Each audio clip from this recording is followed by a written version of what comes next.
The orbit affair ચેનલમાં આપનું સ્વાગત છે.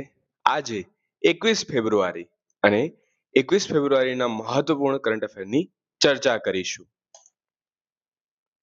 21 ફેબ્રુઆરીને ઇન્ટરનેશનલ મધર લેંગ્વેજ દિવસ તરીકે પણ ઉજવવામાં આવે છે, એટલે કે માતૃભાષા દિવસ. એકવાર જીપીએસસીમાં આવી ચૂક્યો છે આ પ્રશ્ન. તેની શરૂઆત ક્યારે કરવામાં આવી? 1999માં યુનેસ્કો દ્વારા જાહેર થયું અને 2000થી ઉજવવાનું શરૂ કરવામાં આવ્યું. 21 ફેબ્રુઆરી માતૃભાષા દિવસ. ઉદ્દેશ શું છે? વિશ્વની વિવિધ ભાષાઓનું સંરક્ષણ અને પ્રોત્સાહન.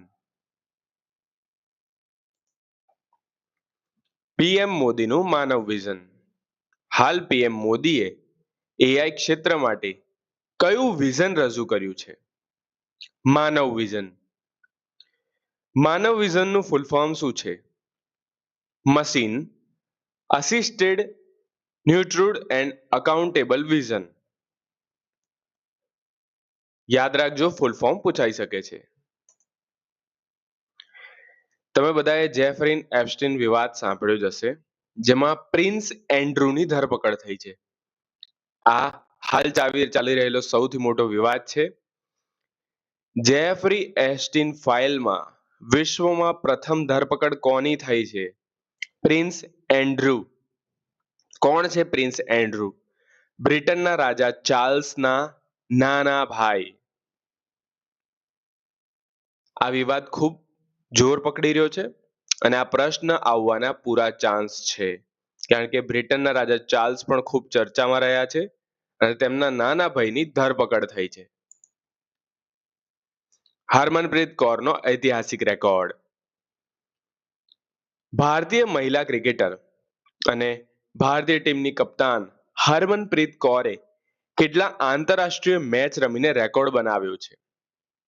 356. સૌથી વધુ મેચ રમનાર ભારતીય વુમન. વિશાખાપટ્ટનમમાં ઇન્ટરનેશનલ ફ્લીટ રિવ્યુ. સીધો પ્રશ્ન. ઇન્ટરનેશનલ ફ્લીટ રિવ્યુનું આયોજન કયા શહેરના દરિયાકાંઠે કરવામાં આવ્યું? વિશાખાપટ્ટનમ. અને કુલ કેટલા દેશોએ ભાગ લીધો છે આમાં?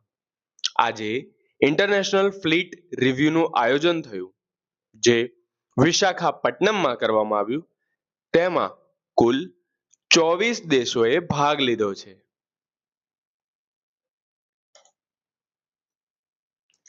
BEL એ નવી મિસાઇલ વિકસાવી છે. નવી મિસાઇલ એકીકરણ સુવિધાનું ઉદ્ઘાટન કોણે કર્યું છે? રાજનાથ સિંહે.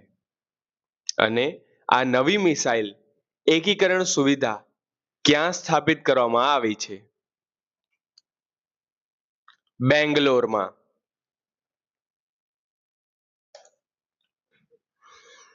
વિશ્વનો સૌથી મોટો 5210 કિલોનો પારદ શિવલિંગ ક્યાં સ્થાપિત થયો છે? હરિદ્વાર.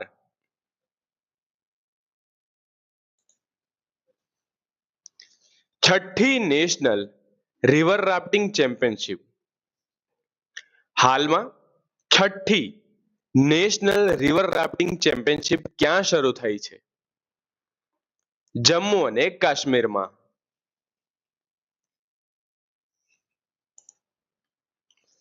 પેરુના રાષ્ટ્રપતિ જોશો જેરિકો પદ પરથી હટાવ્યા. પ્રશ્ન પૂછાય, જોશો જેરિકો કયા દેશના રાષ્ટ્રપતિ હતા જેમને પદ પરથી હટાવવામાં આવ્યા છે? પેરુ. અગત્યનો પ્રશ્ન છે, યાદ રાખજો. ભારતે 24 કલાકમાં એઆઈ જવાબદારી શપથનો ગિનીસ વર્લ્ડ રેકોર્ડ બનાવ્યો છે.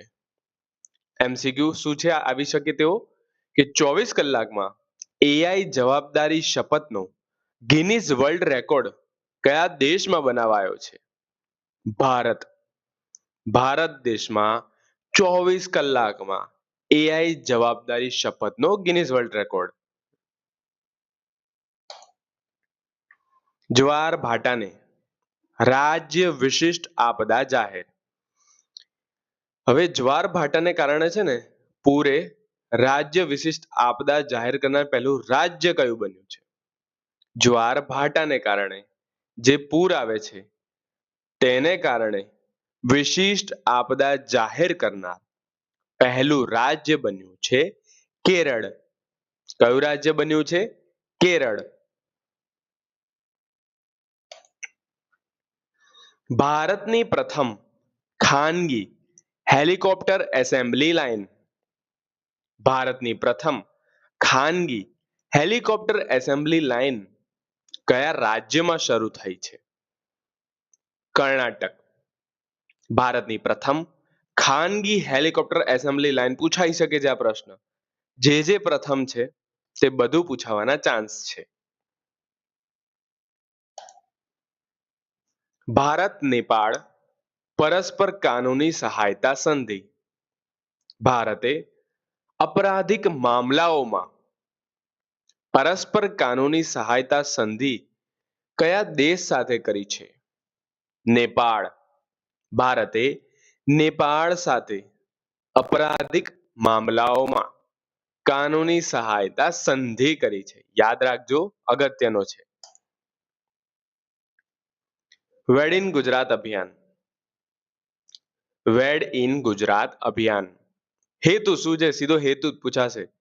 ગુજરાતને વિશ્વનું ફેવરિટ વેડિંગ ડેસ્ટિનેશન બનાવવું એ આ અભિયાનનો મુખ્ય હેતુ છે. શું છે હેતુ? વેડ ઇન એક ગુજરાત અભિયાન છે. તેનો મુખ્ય હેતુ છે કે ગુજરાતને વિશ્વનું ફેવરિટ વેડિંગ ડેસ્ટિનેશન બનાવવું.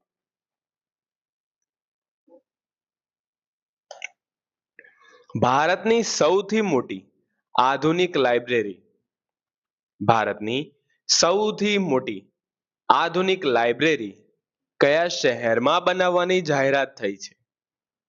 તો ગાંધીનગરમાં આ આધુનિક લાઇબ્રેરી બનાવવાની જાહેરાત થઈ છે. Global destination.